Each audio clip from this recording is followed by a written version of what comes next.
En el siglo XIV, la muerte negra asoló a una Europa postrada por la hambruna y la guerra.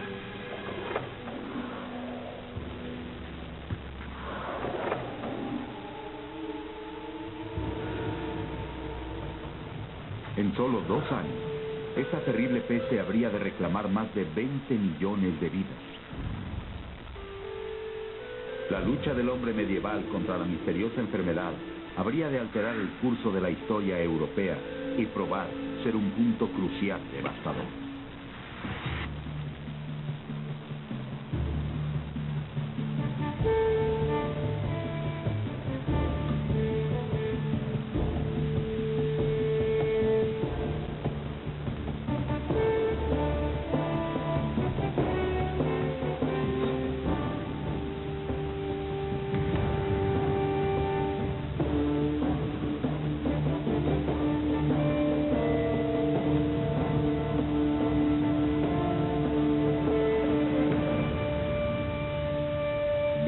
Decisivos en la historia.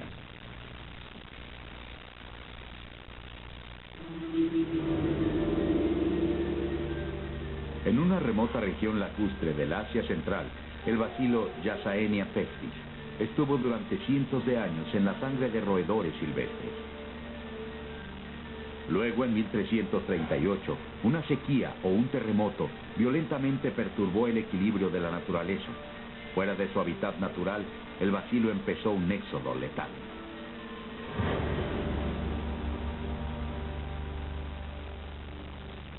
La muerte negra.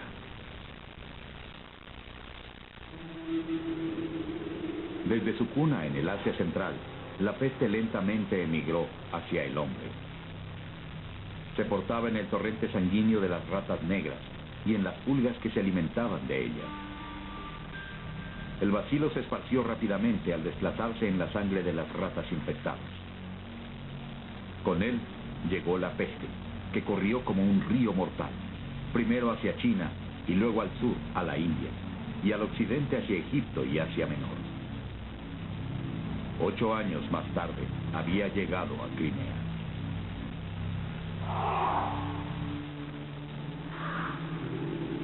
En los puertos marítimos empezaron a circular rumores de una terrible peste desbordada en Oriente. Pero nadie pensó que el mal asolaría a Europa. Caffa, Crimea. Un grupo de mercaderes italianos expulsados de su puesto de trueque en Tarna se habían refugiado en la ciudad fortificada de Caffa, en el Mar Negro.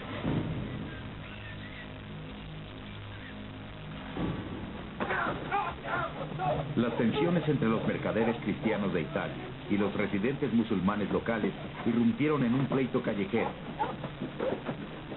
Una reyerta menor pronto se convirtió en una guerra. Los musulmanes buscaron la ayuda de su príncipe mongol local para sitiar a los italianos dentro de los muros de Caffa. El sitio tenía casi un año cuando brotó la erupción entre el ejército mongol. Murieron tantos soldados que se vieron obligados a cancelar el sitio.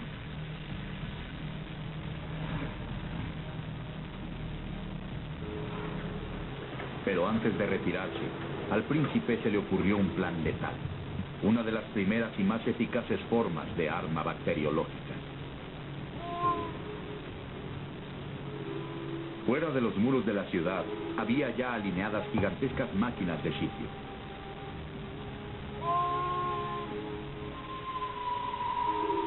Ahora el príncipe mongol ordenó a sus tropas cargar las catapultas con un nuevo y mortal enviado.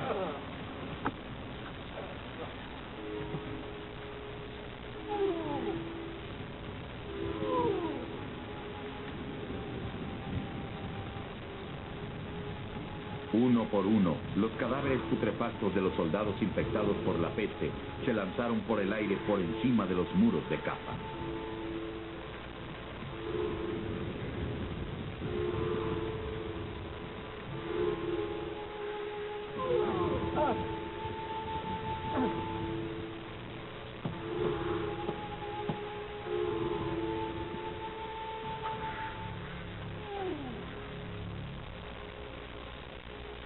Lo que parecían montañas de muertos se arrojaron a la ciudad.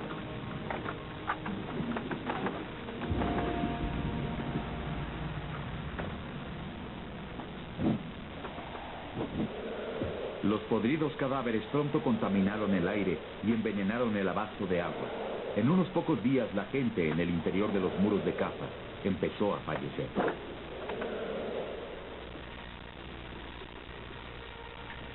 Los mercaderes que pudieron escapar se apresuraron a abordar sus galeones y se alistaron para zarpar rumbo a Italia.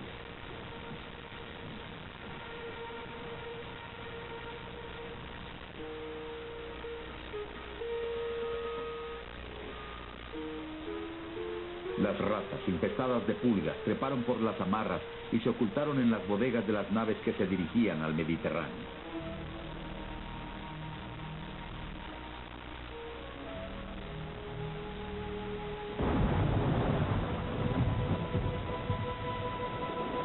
Los marineros ignoraban el letal cargamento que llevaban.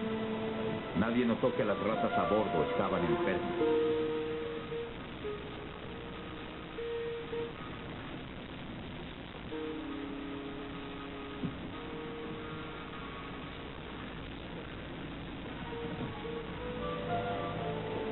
Los galeones zarparon de puerto en puerto en su largo viaje de regreso a Italia, pero nadie les permitía anclar cuando se veía que los marineros morían.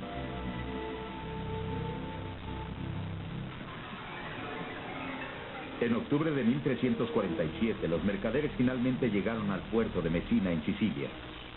Los aterrados capitanes de muelle trataron de aislar los barcos, pero ya era demasiado tarde. No bien se estaban atando las primeras amarras, las ratas se abrían paso a tierra.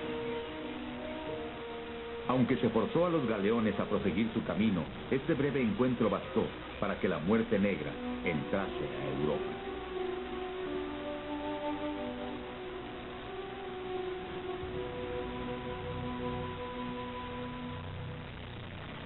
Europa en 1348 ya estaba sobrepoblada y acometida por problemas.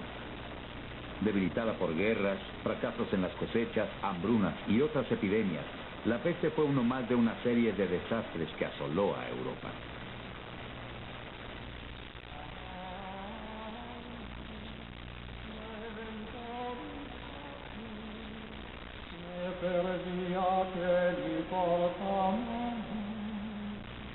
Las iglesias eran centros de aprendizaje con una autoridad incuestionada sobre la población.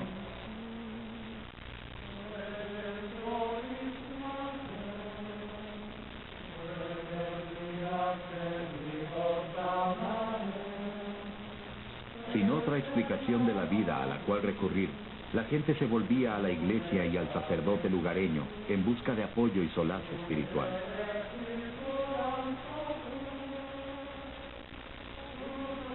Miguel de Piazza, un fraile franciscano, recibió noticias del estallido de la peste a pocos días de su llegada a Sicilia. Le rogó a Dios que la enfermedad no se esparciera.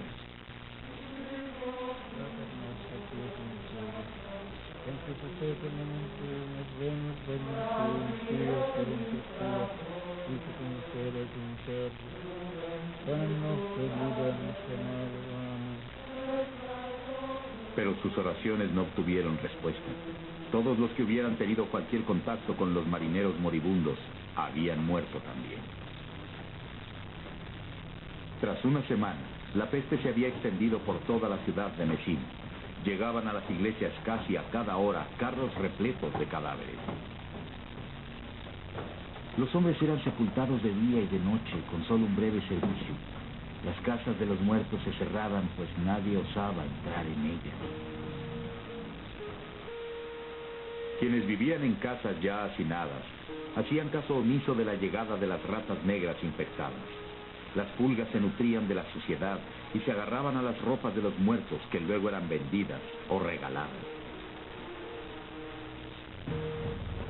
Cuando muere cualquier infectado por el mal, todos los que lo hubieran visitado, hecho negocio con él o aún lo hubieran llevado a la tumba, pronto le seguían.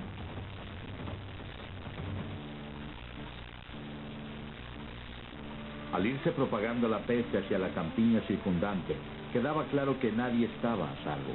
En el término de un mes, la muerte negra se había extendido por toda Sicilia.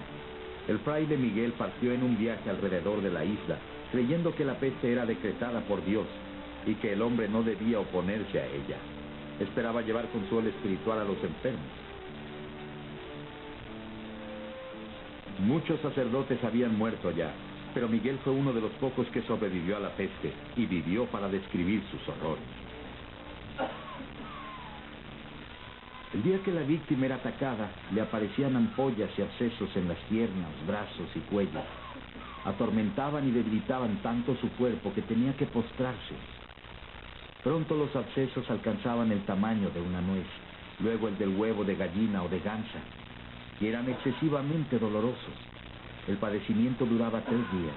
Para el cuarto, la peste ya había cobrado una víctima más.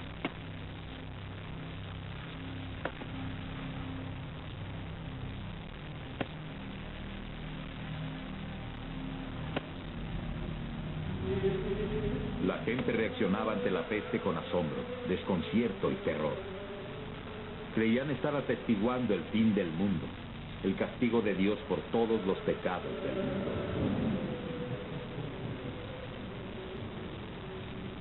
Dios benévolo, te ruego que cese tu ira, que no destruyas de este modo a los pecadores, y que no permitas que los justos sean condenados con los pecadores. La mayoría de la gente creía que la peste era literalmente el infierno sobre la tierra, el último triunfo del mal antes de la venida de Cristo a juzgar. Con cientos que morían a diario, Miguel era uno de los pocos sacerdotes aún entregado a impartir los últimos ritos y orar por las almas de los moribundos.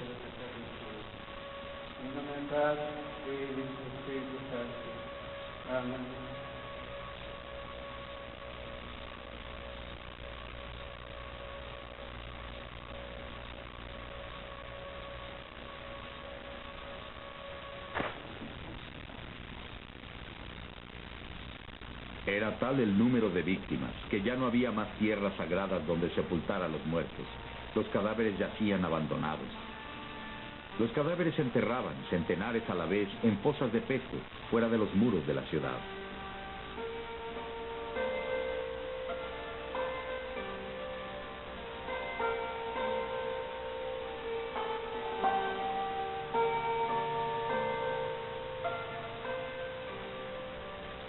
¿Qué más hay que decir?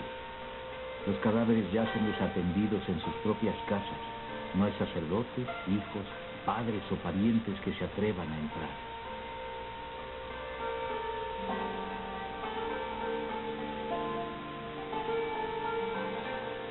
De quienes contraían la enfermedad, pocos se recuperaban. Tan rápidamente se había extendido que parecía que un solo hombre podría infectar al mundo entero.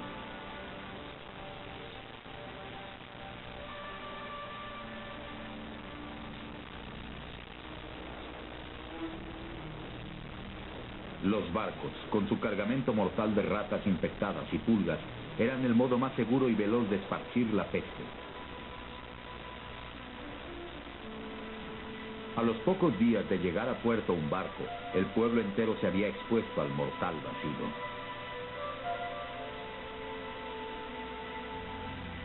Desde Sicilia la peste pasó al continente y barrió toda Italia. Siguiendo las rutas comerciales, se extendió por todas las direcciones, cubriendo a la tierra con un manto de muerte.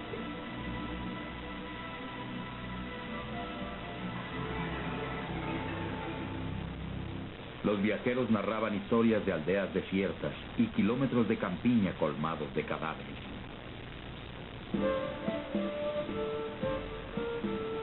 Aviñón, Francia, 1348. A principios de 1348, Guy de Chilliac, clérigo, médico personal del Papa, tuvo noticias de que la peste estaba a solo unas semanas del palacio papal en Aviñón. Guy estudió los movimientos de las estrellas y planetas y le informó de sus hallazgos a su maestro, el Papa Clemente VI. Le explicó que las advertencias de Dios, nubes espesas, torrentes de vientos calurosos, estrellas fugaces y una columna de fuego que se había visto sobre el palacio papal, todas señalaban que estaba por presentarse una terrible aflicción. La configuración de los cielos es la causa de esta pestilencia. En 1347, una hora después del mediodía, el 20 de marzo, hubo una gran conjunción de 3 planetas en Acuario. Esto significa muerte. Enseguida, de Chilliac revisó los libros de los filósofos y médicos árabes y los informes de la Facultad de Medicina en París en busca de consejos sobre cómo lidiar con el inminente desastre. Los filósofos aconsejaron purificar el aire corrompido con fuego. Esto alejaría la nube infectada que causaba la peste. Cuando la peste estuvo al alcance del palacio papal, de Chilliac ordenó construir sendas hogueras.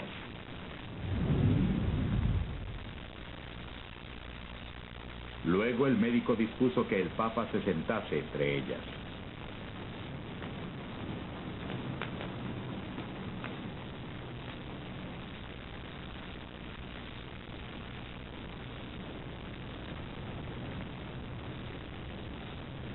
Las hogueras del Papa ardieron día y noche durante 4 meses, mientras la peste se desató por toda Aviñón. Ninguna rata ni pulga pudo penetrar el intenso calor.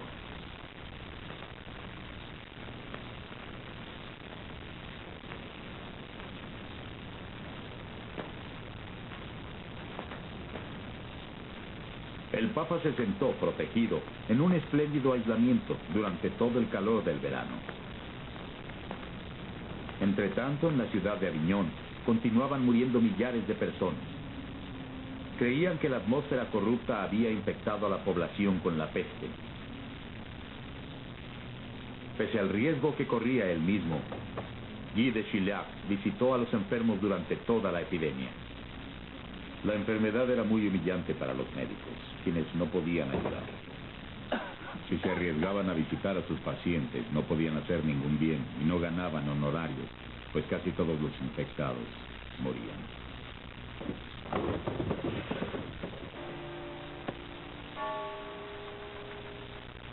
Tras varias semanas nefastas, de Chilliac al fin cayó enfermo. Observando los delatores abscesos en su propio cuerpo, se fue a la cama, temiendo que solo tendría algunos días de vida. Durante las siguientes 6 semanas intentó tratarse solo. Creyendo que su cuerpo había sido corrompido por la nube infectada, se sometió a sangrías constantes, usando una copa calentada para atraer su sangre a la superficie de la piel y así extraer los venenos.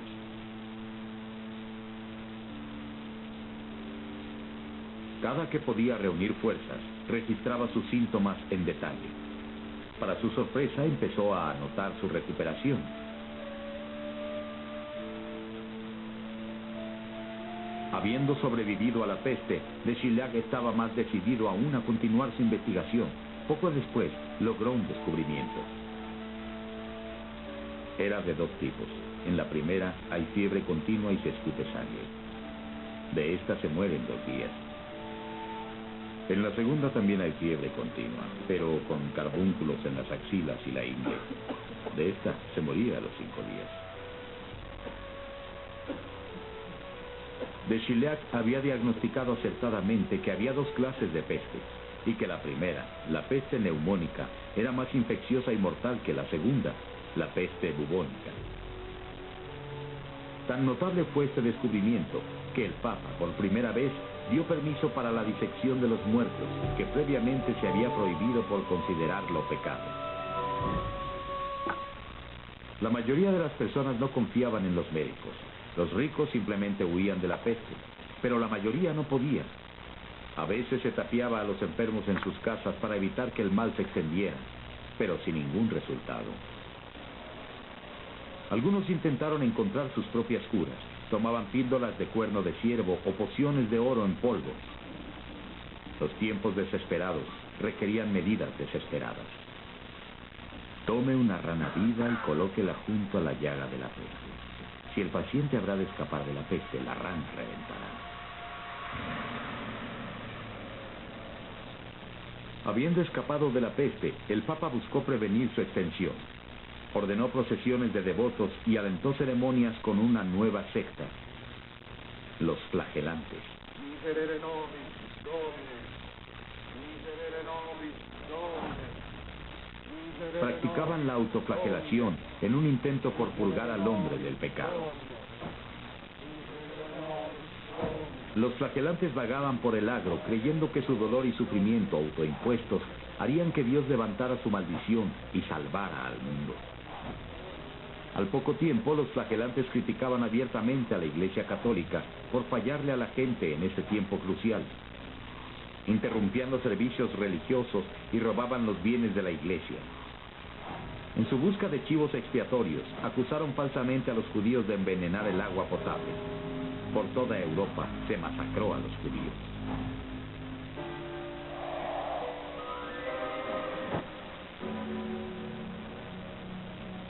El Papa se dio cuenta de que el movimiento que él mismo había alentado era ahora una gran amenaza al orden público. Envió misivas a los reyes de Europa ordenándoles suprimir a los flagelantes. El movimiento desapareció, pero su disensión aportó el sentimiento creciente de que tal vez la Iglesia establecida ya no era absoluta.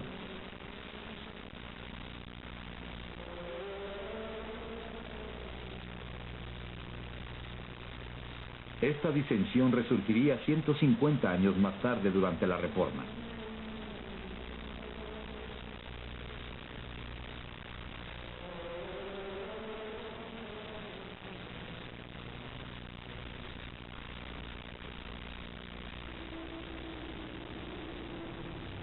La peste se quedaba en un determinado lugar varios meses y luego avanzaba. En solo 2 años, había recorrido toda Europa occidental, pasando al norte hacia Inglaterra y finalmente hacia Escandinavia. Para el año de 1350, había terminado su recorrido.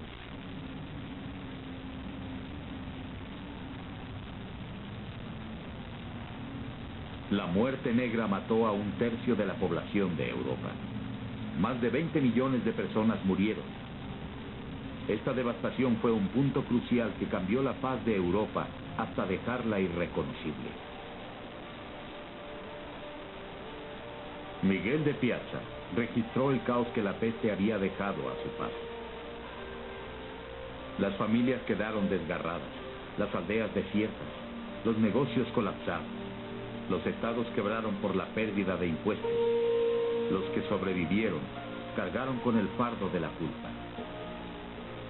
Emergió una nueva mentalidad.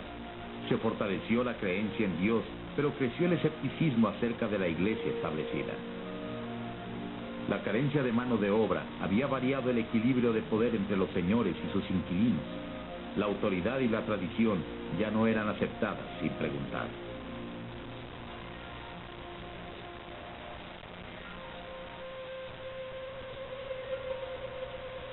La causa de la peste permanecería en el misterio hasta las postrimerías del siglo XIX. Entonces se descubrió que las ratas y pulgas eran las portadoras de los bacilos, pero que eran las pulgas las transmisoras de la enfermedad de las ratas al hombre. Una sola picadura de pulga puede causar la muerte.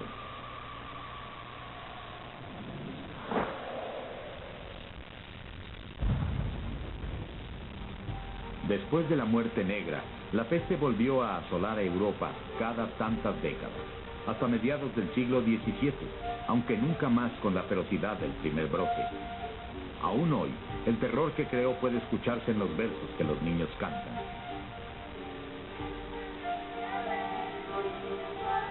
Vueltas y vueltas al rosal, toda la gente se enferma. Un pescador, y todos nos abatimos.